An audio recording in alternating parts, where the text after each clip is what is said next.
Blessings, everyone. So I try to stay away from this story regarding Kevin Smith. I really didn't want to give him any highlight on what he's doing because I didn't want to put negative energy out there, but obviously people don't care about when we put positive energy out there.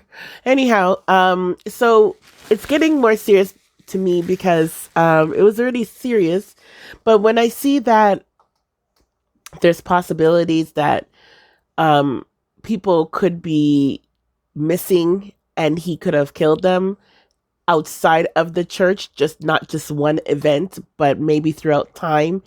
I find it very concerning. So this is why I believe I have to step in because I've shared. If you guys didn't check our story, I'll attach at the end. We shared a story with Sabrina. Sabrina was someone who rented an Airbnb from someone who ended up selling it to Kevin Smith, and then Kevin Smith tried to trap her and her family in the home. Check out that story.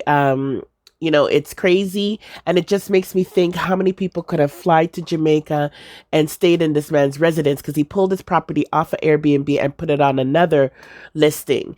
Then I'm hearing about this pension thing, which I'm going to let you guys listen to this. Thank you, my mom, sharing this voice note from Emily Shields.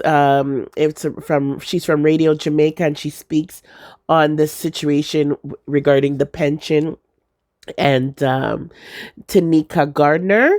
So I'll let her discuss that in more details. But thank you, my mom, for sharing that. I'll let you guys listen to that. But there's also some people who are affected by Kevin here in Canada. Uh, Elite TV, big up. She's the one who let me know that he studied here in Canada because I never watch all this stuff. But I have seen footage and news saying that, the International Council of Pentecostal Bishops, a Canadian based religion organization, has dropped Kevin Smith, the pastor of Pathways International Kingdom Restoration Ministers in St. James. And that happened just on Tuesday. And there is another membership he's a part of that he was been dropped again from another Canadian organization. So you can see this man had ties around the world, and apparently he visit numerous countries around the world. So this is why I think it's important that we step in as a channel, because of course we're based in Canada and it is international. The situation, he's affected so many different people in so many different countries. So I think it's only important that we speak on it. We have very little or no real authority to stop anybody from carrying out a religious practice till they start to break the law. But I called in members from all over the island to gather at this location. During the whole process, some persons were stabbed by other members of the group. Persons went to hospital. Police was called in. When the police came, the police was greeted with gunfire from the leader of the congregation. Behind us is the scene of Pathways International Church, where we had an incident last night. A congregant here, a member of this church, who had been injured, apparently when she chose to disobey some instructions given to her by the leaders of this organization, reported to the police that she had been injured, and other information that led us to believe that the persons here were at risk. We're aware that 144 congregants had been told to come here, to meet here. And on responding to that report from the person who was injured and coming here, the first teams of police that arrived were shot at. And so they waited on reinforcements to come. We were very concerned that some form of ritualized killing was going to take place here. And so we did an entry last night. We found that there were a couple of people who had been injured by other members of the church, and we secured the premises, held the people. I think there were about some 14 children, was it? 14 children there, and we have 31 women now. So we see that as a rescue of these children, based on what we saw when we came in. That there are cult-like behaviors and cult-like a setup that we have seen here. So 3 people are dead. How many do you have in hospital? Now, he's been in police custody, and it astonished me. You guys can check this other video that we showed of him in the police station just comfortable, but I didn't have a chance to put any commentary on it. I found it very disturbing. So now it makes sense when Sabrina had her situation that happened a year ago and the police didn't even file a report, that he does have a lot of ties in the police station. To me, it does, from my observation, my personal opinion, because someone who is guilty of committing so many crimes to foreigners and locals, and you just have sitting in a police station with no socks on and just comfortable and chatting his crap. It's astonishing. He's been in police custody since the beginning of the week, and yet it's like nothing has happened. Anyhow, if those who are not familiar with the story, he is guilty of, having this organization, a cult. It's so supposed to be playing off as a church, where 2 members of the church had their throats slit during a ritual, and the 3rd person was killed in confrontation with the police.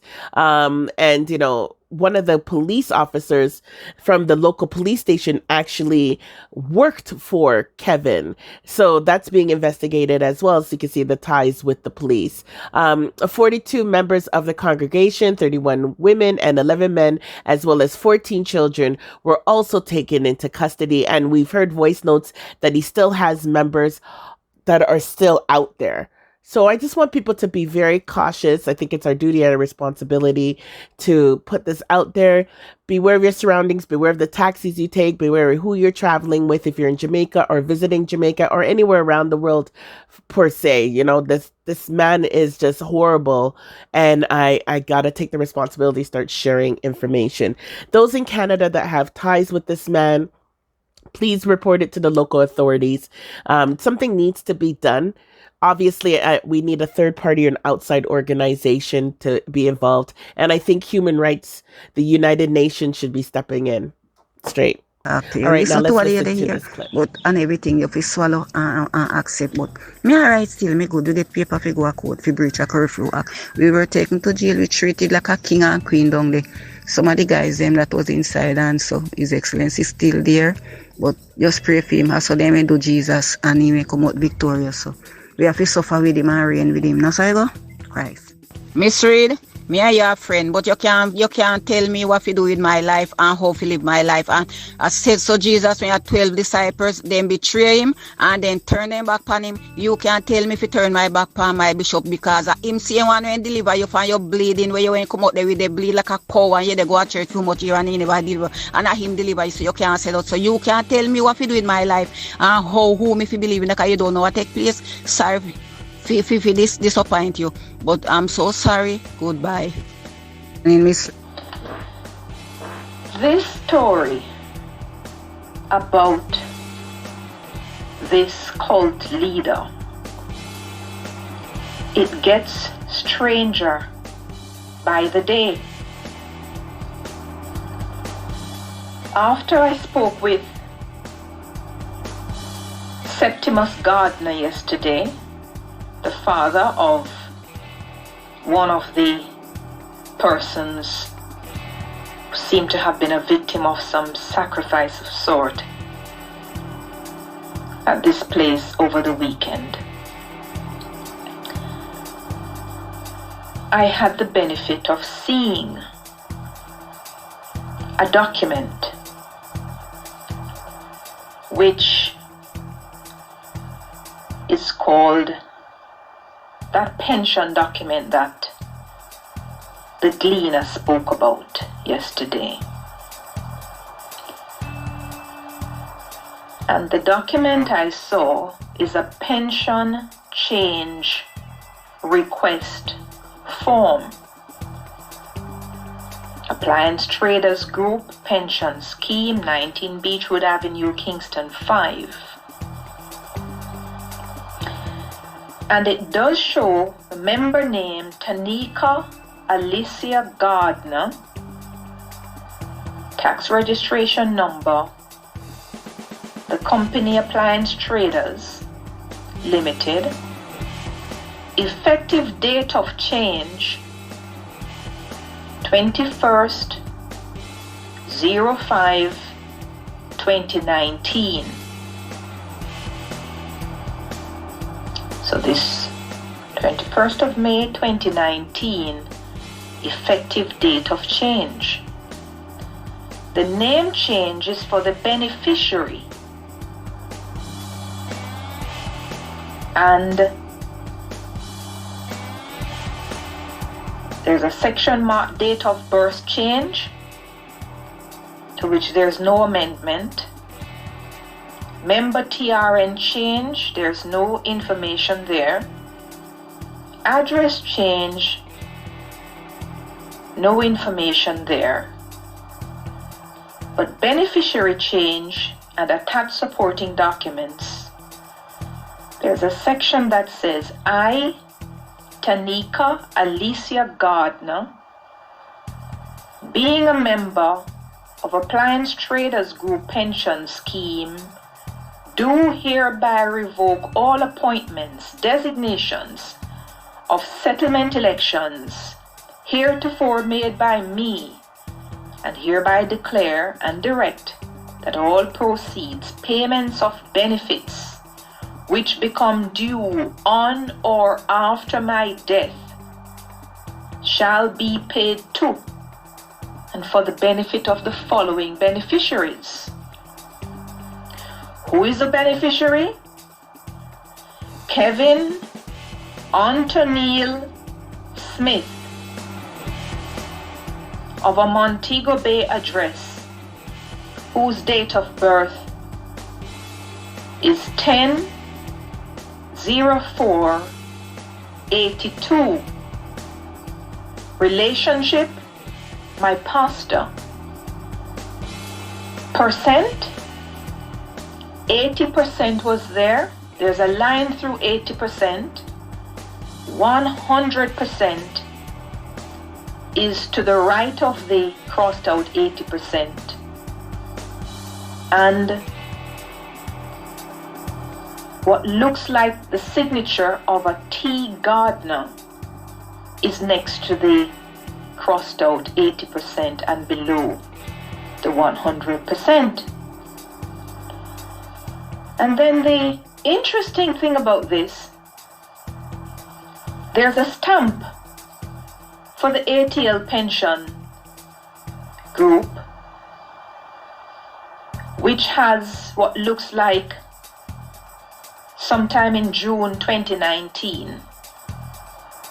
The receive stamp is on it. And then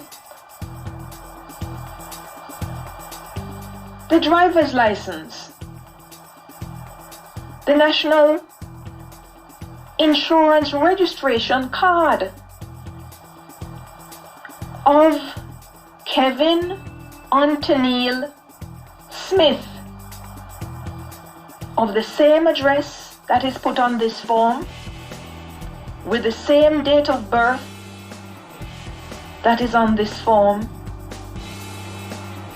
The NIS card has Smith, Kevin O, with the NIS number. And these two documents were submitted to Appliance Traders Pension Scheme in support of the change of beneficiary. Remember now,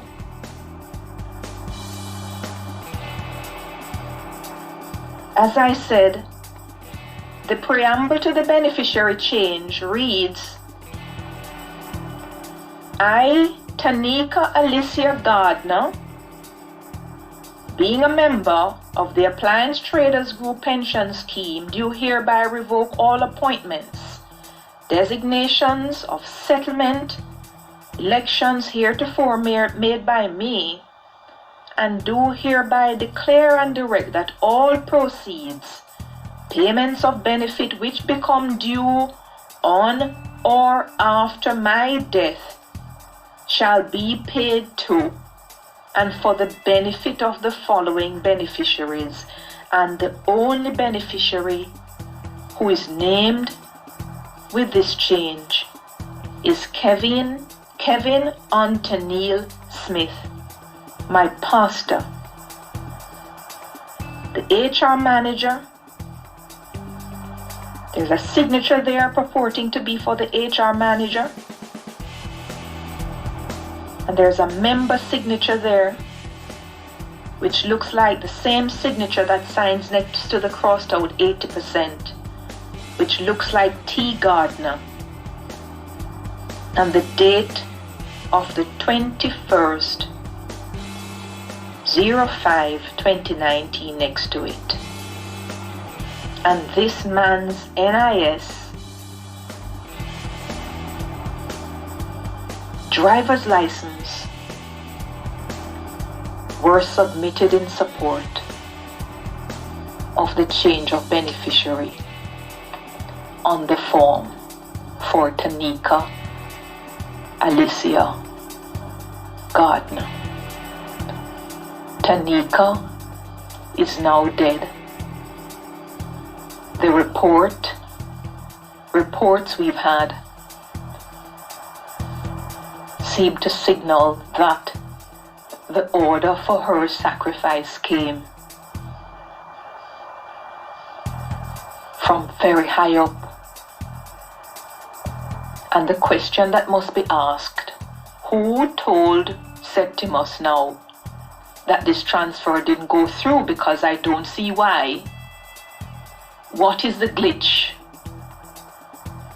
that caused the transfer not to move from whoever the beneficiaries were pre-2019 to this man who stood to benefit to sums no unknown but knowable on Taneka's death? And if it is that he knew, well, not if it is, his national identification, his driver's license and his NIS are documents sent in support of the change of name. So without more, one can presume that he knew and participated in by providing these documents to the lady for her to take them in. Yeah? And if so, should he be allowed to benefit from this? I would love for appliance traders, well, the police are onto it and I'm sure they will get to this as part of their investigation. But this is quite something.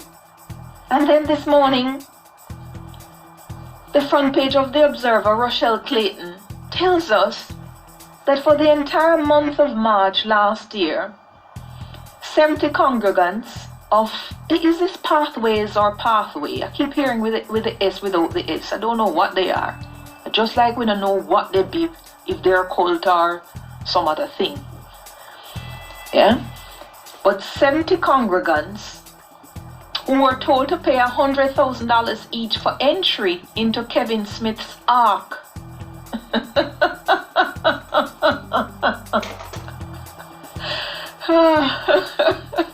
Ark, slept on concrete and barely had enough to eat.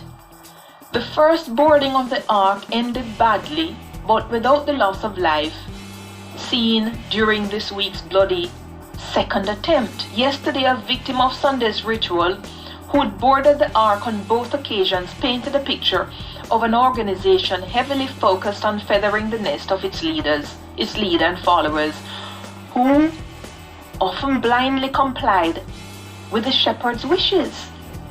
In an exclusive interview with The Observer, the victim, who asked not to be identified by name, said Smith's first call for them to board the ark came just a week after Jamaica confirmed its first COVID-19 case. In a quote attributed to this unnamed person, he told us to take out loans and bring him to buy food because the Lord spoke to him and told him that something is coming.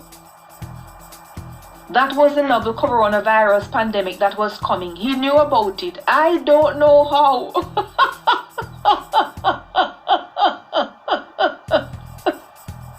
You don't know how, sir?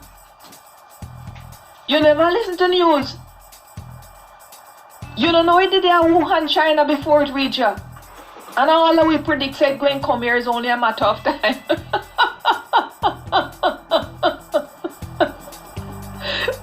So to make fool on the fool, you know. The man come telling us something coming when we got forewarning from late November, December. All that was on the news in Jamaica, around the world, is this virus where Wuhan, China was locked down.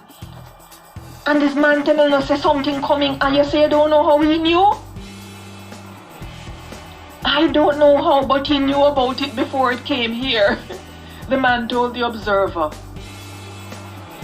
You know, I've marveled on this program. I've been asking myself, even in watching the matters surrounding the pandemic unfold, some things that people said they don't know, they never hear about.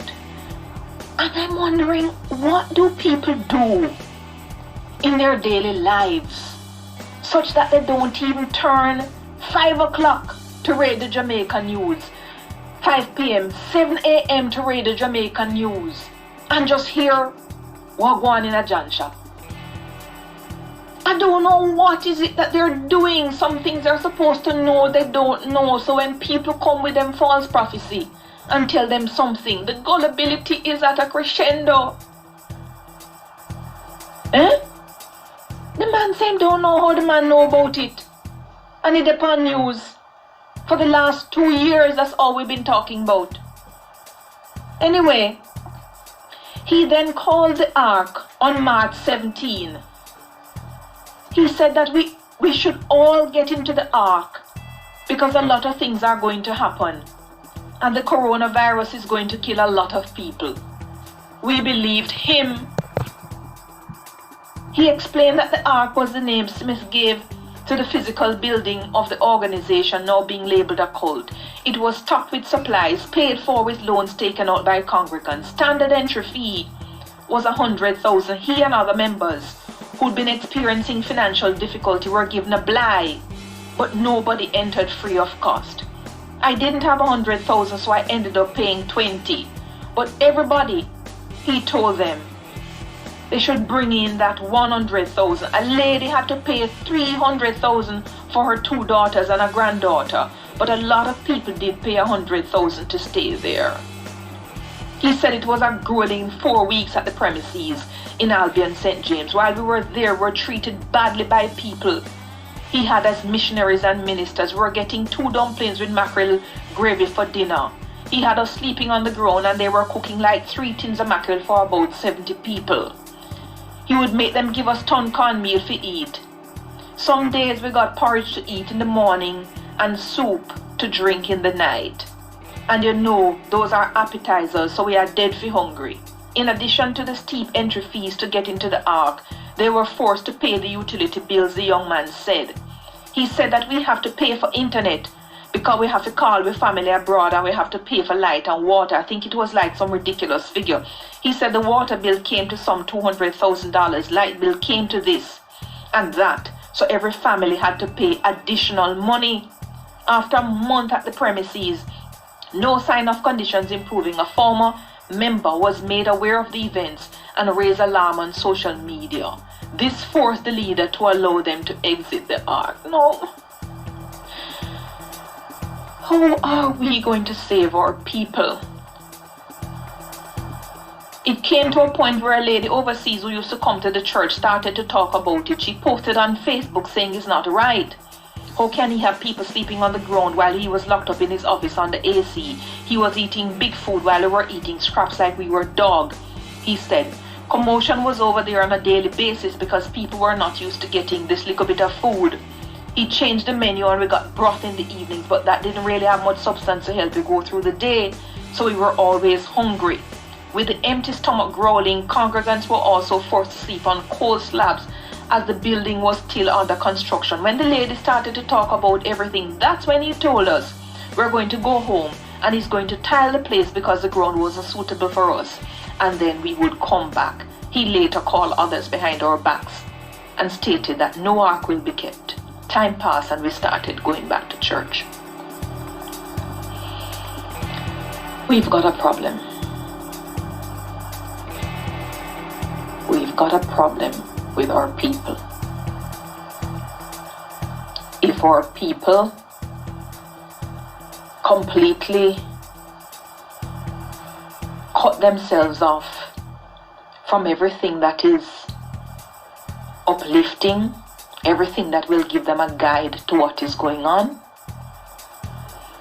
then any person can come with a Bible, with a Quran, with whatever book they believe could sway the minds of the people and lead them to the pit of hell. Any person can come and take them to the pathway to hell. And this is what is happening. Because the basic thing you're supposed to know till you stand up and say, no sir, the man you go on like a prophesy, I'm a prophesy. How am I prophesy something with it on RGR News? How am I saying I prophesy something with it on BBC? With it on CNN? The whole time CNN was carrying every single thing.